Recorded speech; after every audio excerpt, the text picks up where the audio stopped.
At Arizona State University, we're bringing world-class education from our globally acclaimed faculty to you. Ranked number one in innovation for 10 consecutive years and number two among public universities for employability, ASU isn't just ahead of the curve, it's creating new paths to success. Earn your degree from the nation's most innovative university. Online, that's a degree better. Explore more than 300 undergraduate, graduate, and certificate programs at asuonline.asu.edu. Welcome to Let's Talk Midlife Crisis. I'm Ashley. And I'm Tracy. We're your go-to hosts for all things midlife, menopause, and moments of pure mayhem.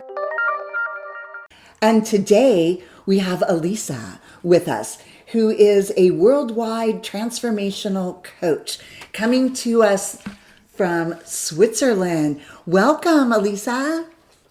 Thank you. I'm glad to be here with you guys. It's an honor to be able to be a guest in your show that I love so much. Thank you. Oh, thank you. We're so happy to have you. So happy to have you with us today. So tell us a little bit about yourself and how you got into transformational coaching. So yeah, as you said, I'm a transformational coach. I support people who are going through crisis and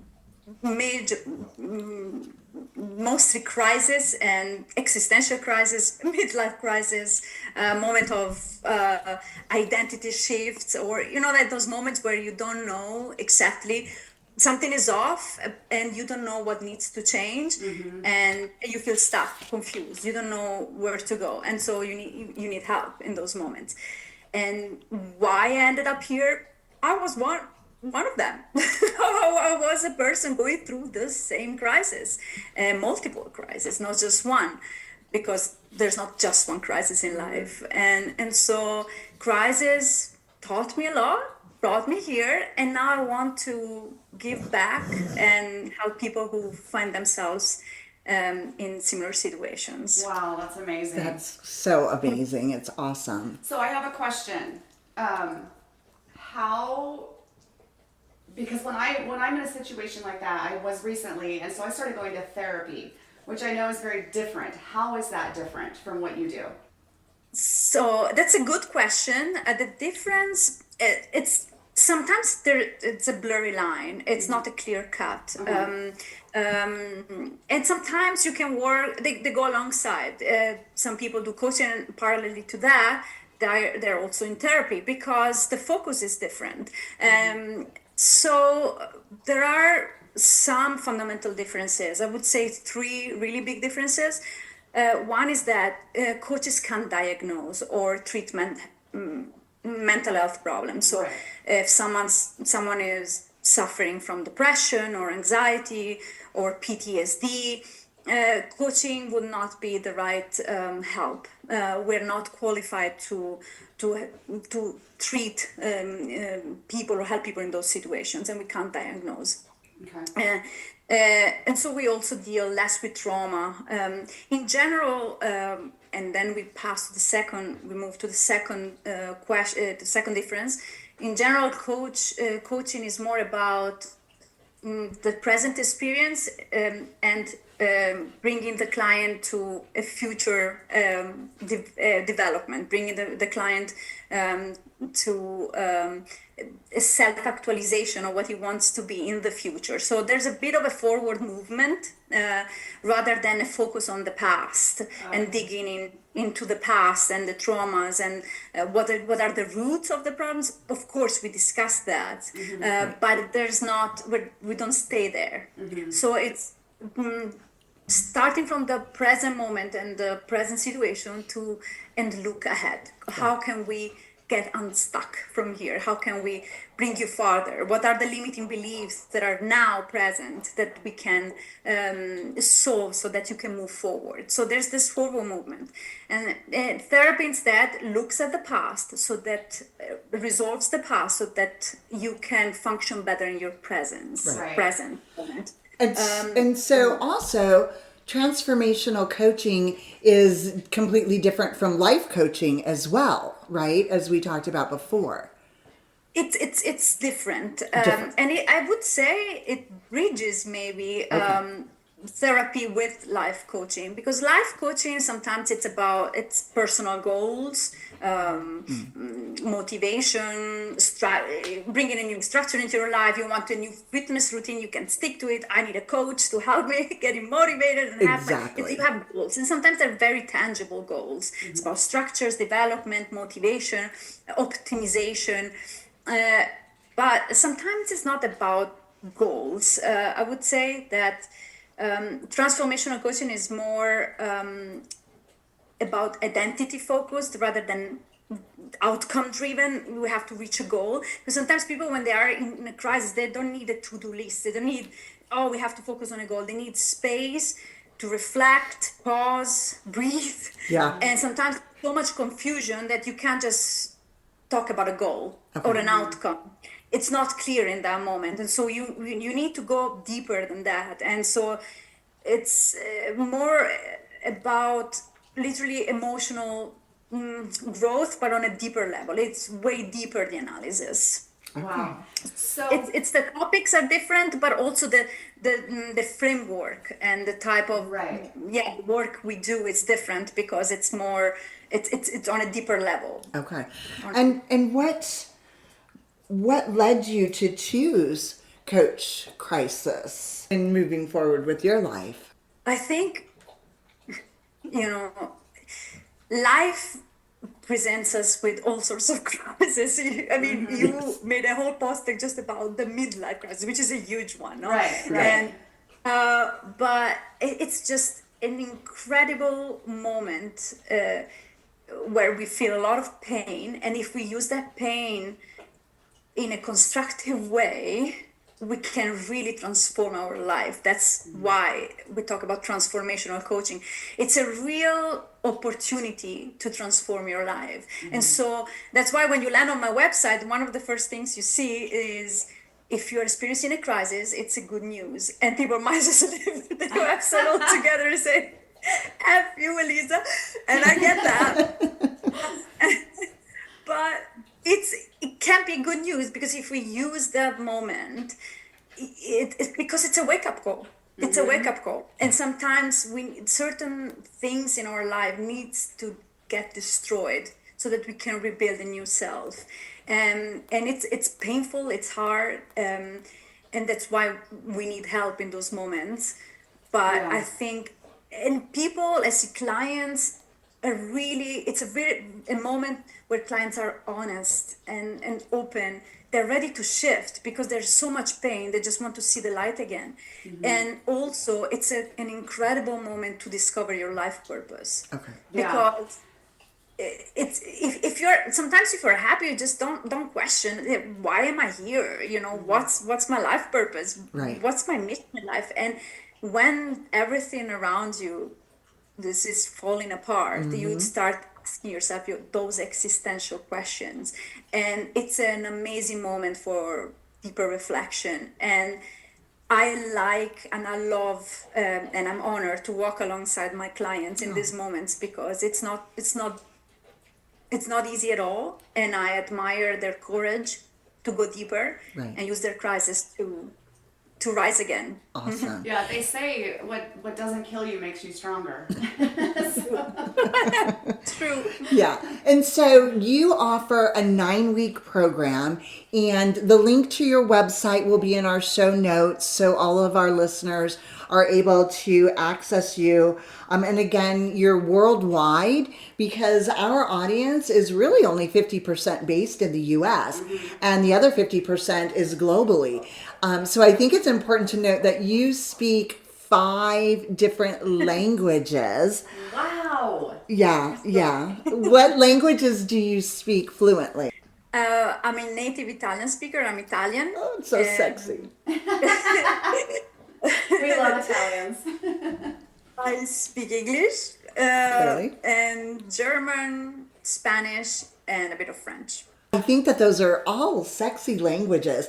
I only speak one. I speak a little bit, poquito Espanol. I think most of us, because we're a border state to Mexico, we do have a little bit of Spanish. But I'm frustrated with myself and our country that we generally just most of us speak one language, you Yeah. know, so that's awesome.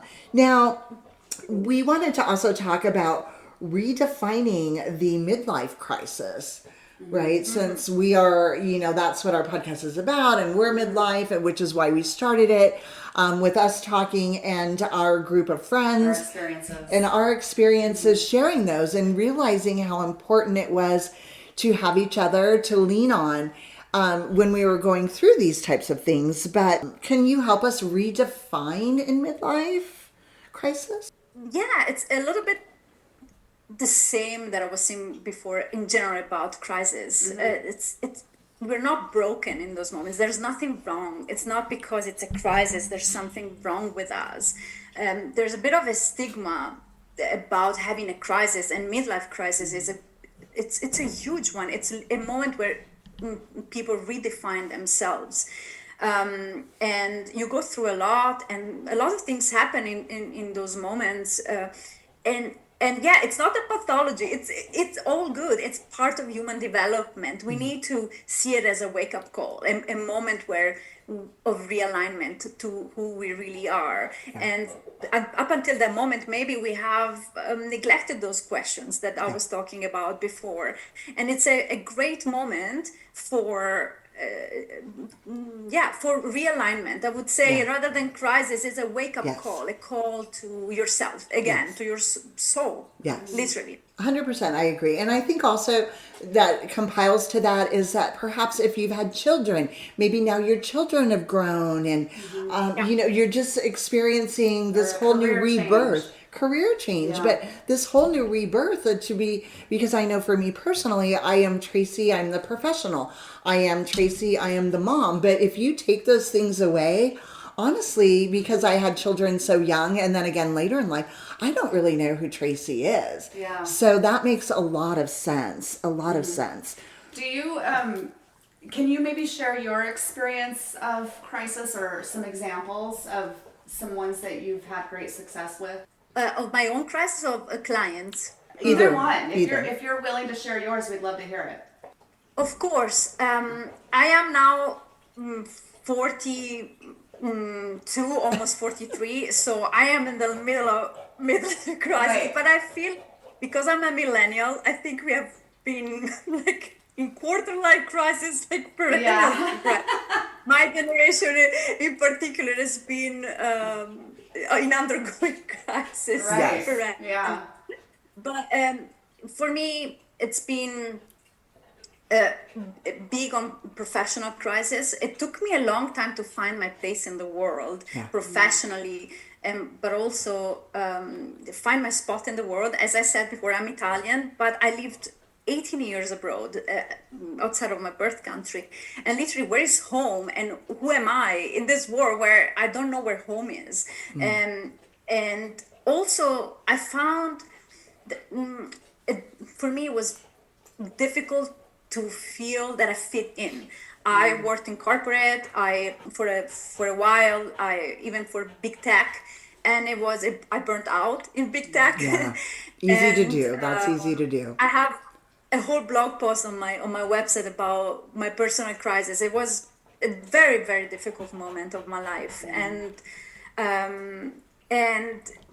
in those moments I felt there was inside of me a calling. There's something else I need to do. There's something else. There's something more meaningful and purposeful than this.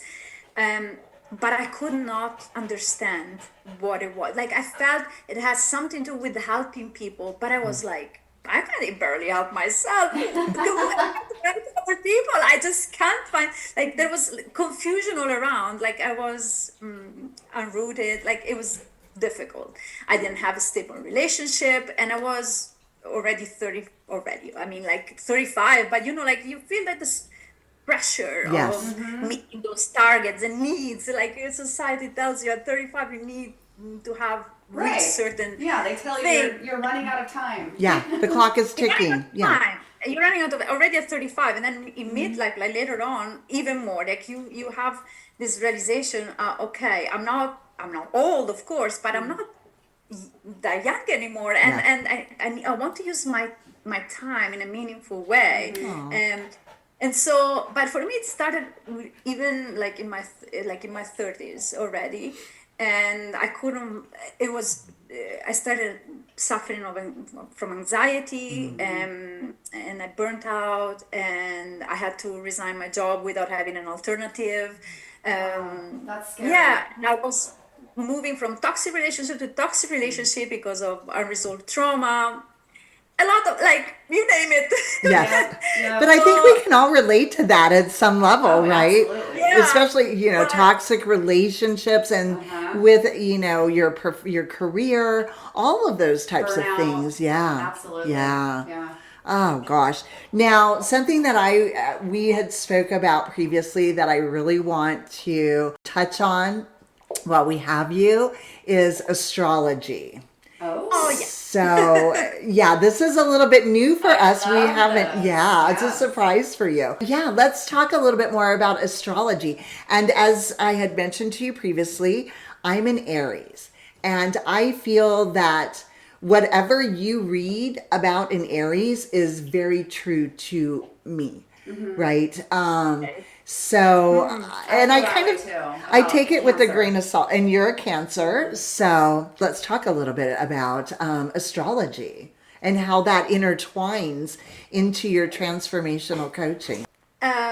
Yeah, I incorporate astrology into my coaching, which is unusual because a lot of people think astrology has only to do with predictions and foresee the future events and circumstances, and like use planetary alignment to understand what is going to happen, which is a part of astrology for sure. But in the last century, astrology has been used in a different way too, because it's an amazing tool to understand personality traits, psychological traits, your blind spots, your strengths, your life purpose, the right career for you, literally karmic lessons, even past lives. There are parts of astrology that even like have insights into that.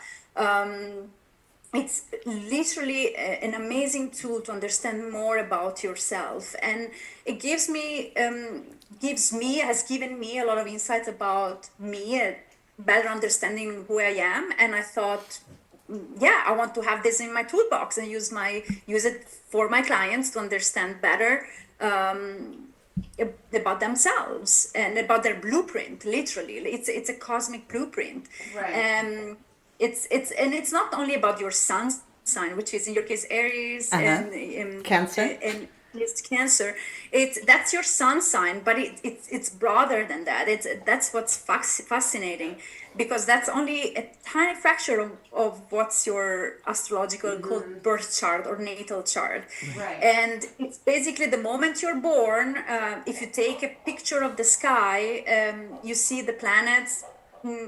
Where are the planets in their journey around the sun in that very moment? And that gives you a unique photograph of you. Oh. The very moment where you're born, and if you take a picture of the sky, that's your natal chart, and that's unique.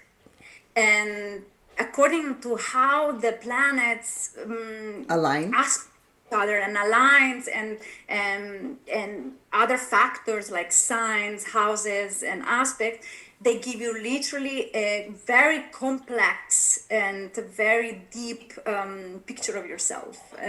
And so I like doing that with my client. I'm not, because coaching is not, and that's another difference with therapy, that I never meant to say the third difference, which is like a therapist has more of the authority figure. I am a doctor, you're a patient. But in coaching, there's not that authority. Okay. I'm like you, and we co-create this space. And there's no, I don't know more than you. I don't know. And you actually know more than me, because the answers are inside you, and I only help you to get those answers out. I don't know the answers, you do. And so literally it takes the discrepancy in the away of this authority versus, like, how would you say that? Sorry. Yeah, I get that. Like the relationship is very different, because when you're going to a coach, you're looking for guidance and support, and when you go into a therapist, you're looking for results, like you're like or tools to use to, tools. yeah, How do I, yeah. yeah. And So sometimes they need to give you a solution or answers or diagnose you. The coach is literally your equal. Equality is the base of the relationship. So when you talk about astrology, it was tricky for me because I'm like, what if they seek answers? It's like, can you, because if you know a language they don't know, and I know how to decode the symbols and they don't know, how can I just not turning to the authority who knows the astrological language you don't? So I interpret your chart, and I Right. didn't want that. So I am literally like an interpreter only. I tell you the significance of the symbol, and then we dialogue about that. We brainstorm. What does that mean? What could that mean for you? If I tell you that this planet is about assertiveness and power and I don't know, initiative, energy that initiates, where does that manifest in your life? Where do you see that in you? Yeah. Because you have this energy, it's predominant. How does that manifest? Right. And so Oh. it creates a base for a conversation, Yeah. but I'm only here to translate a code or a language. I'm not there to give answers or interpretations. so then how does what's the difference between like psychological astrology and predictive? So like you said, you can look at the map and translate that, but how is it different from like the actual psychological, like the makeup of you know? So basically, in the past, astrology was used to predict the future based on the transits of the planets in the sky. And but now it's above all also with the influence of Jung, Carl Gustav Jung, the what is it in English? Psychoanalyst. Sorry. No, you're great. Your English is wonderful. That fell in love actually with astrology and recognized the power of the archetypal language and the symbols, and started like even studying it. And so in the last century, literally, it has grown this new use of astrology as a almost a it's almost like a personality test, literally, or I can see that. diagram. 100%. Yeah. It's I'm still- fire. I'm fire. I'm a leader. I'm, all these things. And I know this, but I think with knowing it, it helps me navigate life, Mentally, right? too, yeah. Mentally, yeah. So now, of course, it's taken me my whole life to be able to implement, appropriate changes now based upon that knowledge, Yeah. right? It's interesting you mentioned fire, Tracy, because I think elemental astrology is one of the things I love the most. Literally analyzing the elements in a chart. How much fire do you have? How much water, earth, or air? It gives you tremendous insights about what lights you up, what drives you, and what literally can lead to starvation, emotional starvation, or motivation if that element is not fed. If, let's say, if you're a fire sign and you don't feed that fire, you can literally have depression. And I recently had very that. very important to recognize what is the driver in us. And so the analysis of the elements is really it's worth a whole podcast. I tell you, it's really interesting.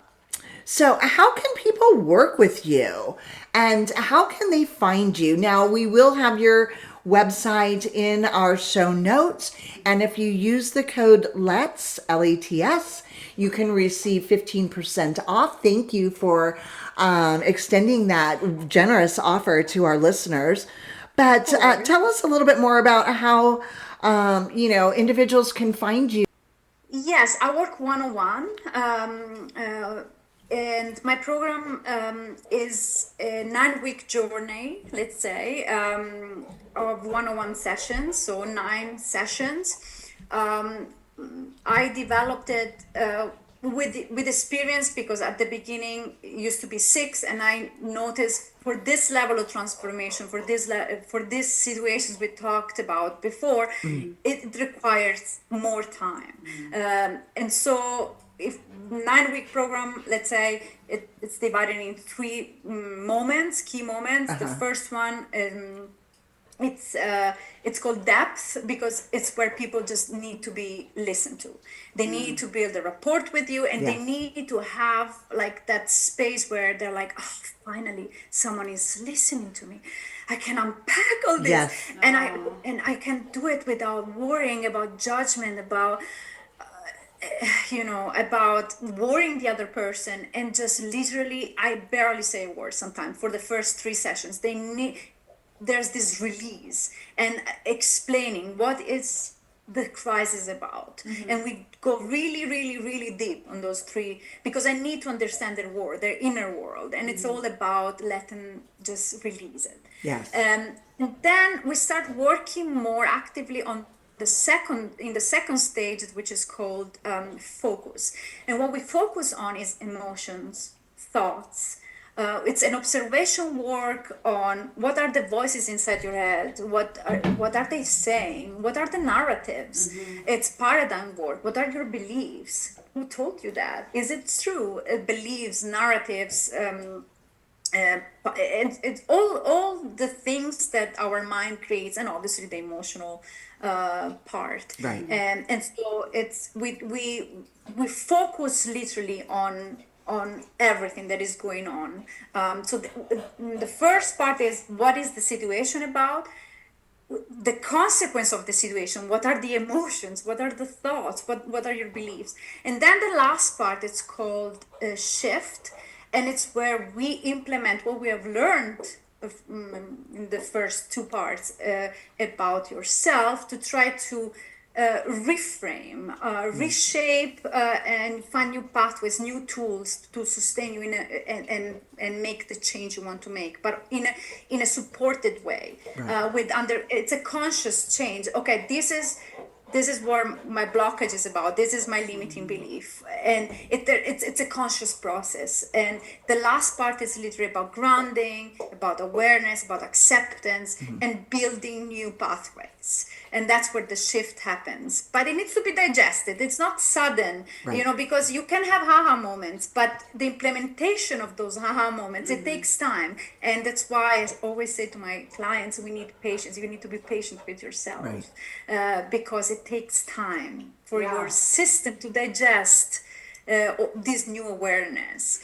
So I try to support them in this, with all this. Yeah, it's interesting that you brought up, what are the voices in your head? What's the narrative that's going on? Because that is just like recognizing that alone, like, oh my gosh, I'm having these crazy thoughts and beliefs, and it's affecting my life in such a big way. And the minute you recognize that and catch it when it happens, like, no, this is what, and kind of train yourself, it's amazing how much that changes your attitude and the way you feel, and just on a day-to-day basis. Right. It's huge.